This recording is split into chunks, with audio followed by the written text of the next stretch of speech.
Ops, wait lang. Huwag ka munang mag-scroll at syempre, magbibigyan mo tayo ng ating word of the day at sagutin natin ang katanungan na to. Ang sabi dito, which of the following muscle below is responsible for upward stroke? So, ano daw yung mga muscle natin na responsable sa pagsusulat natin pataas? Yun, mga stroke. Kasi itong pinag-usapan natin na katanungan yan is sa Q dito natin, question documents natin, na which is sa ating mga writing, na which is para makapagsulat po tayo ay meron po tayong mga muscle na kumbaga nagpa-function. Meron tayo dyan flexor muscle, B lumbrical muscle, extensor, or letter D nota or none of the above. So unang-una po sa lahat, ikis na po yung ating none of the above, yung nating nota.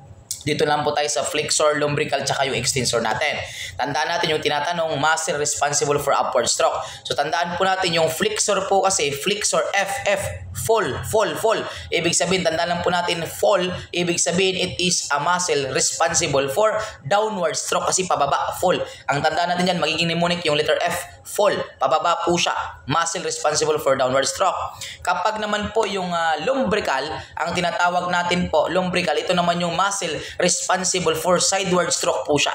Okay, sideward stroke po siya at is considered na tawag nating lumbrical.